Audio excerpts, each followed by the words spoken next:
membaca Al-Quran dan berdoa.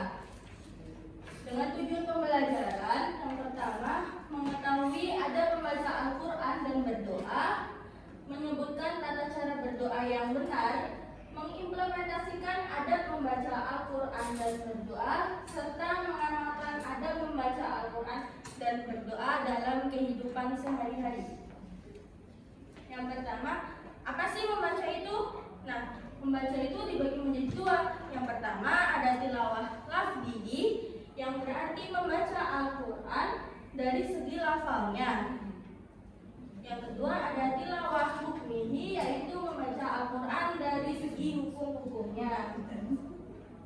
Yang pertama tilawah lafzi itu berarti tahapan ini yang biasanya didahului oleh pemula, orang yang baru mengenal Islam ataupun anak-anak, yaitu mengenal dan mengetahui makhraj huruf, tempat keluarnya bunyi huruf dari lisan, serta sifat-sifat huruf Al-Quran dan hukum-hukum ilmu tajwid. Yang kedua ada tilawah hukmihi. Tilawah hukmihi yaitu menelaah kandungan Al-Quran dengan mempercayai kabar-kabarnya, mengikuti hukum-hukum yang telah ditetapkan oleh Allah Subhanahu wa Ta'ala dengan cara menjalankan perintah-perintahnya dan menjauhi seluruh larangan yang telah disebutkan dalam Al-Quran.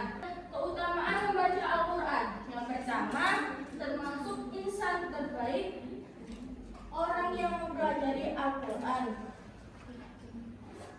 Orang yang mempelajari Al-Quran, mengajarkan dan mengamalkan Al-Quran termasuk insan yang terbaik. Bahkan ia menjadi ahlullah ataupun keluarga Allah. Yang kedua, mendapat syafaat pada hari kiamat. Orang yang membaca Al-Quran akan mendapat syafaat dari Al-Quran pada hari kiamat nanti. Selanjutnya ada memperoleh derajat yang tinggi. Shahibul Quran akan mempelajari derajat yang tinggi di surga. Yang terakhir ada melembutkan hati, yaitu tilawah Al-Quran akan melembutkan hati bagi para pembacanya dan orang yang mendengarkannya.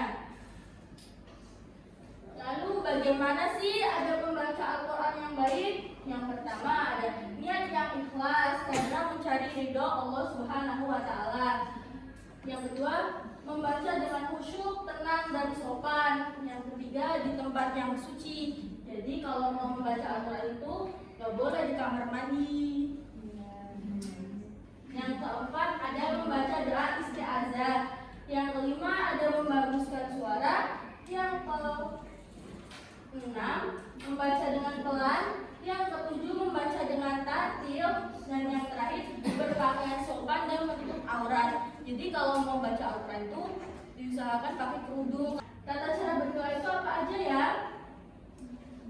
Yang pertama, memulai dengan pujian terhadap Allah Subhanahu wa Ta'ala, sholawat kepada Nabi Muhammad SAW. Yang kedua, dilakukan dengan serius sambil mengangkat kedua tangan. Yang ketiga, membaca doa hendaknya khusyuk dan dengan suara pelan. Yang keempat, mengulang-ulang doa dengan merasa tidak pernah putus asa kalau doa itu belum dikabulkan. Dilakukan dalam keadaan suci, memahami makna dari doa yang dibaca, serta berpakaian sopan dan menutup aurat. Manfaat berdoa apa sih? Yang pertama, terhindar dari keputusasaan karena selalu berharap Allah memberikan sesuatu yang diinginkan. Yang kedua, terhindar dari sifat sombong dan takabur karena sesungguhnya tiada kekuatan yang melebihi Allah. Yang ketiga, menjadikan hati menjadi tentram dan tenang. Yang keempat, merasa dekat dengan Allah Subhanahu wa Ta'ala. Dan yang terakhir, Allah menyediakan tempat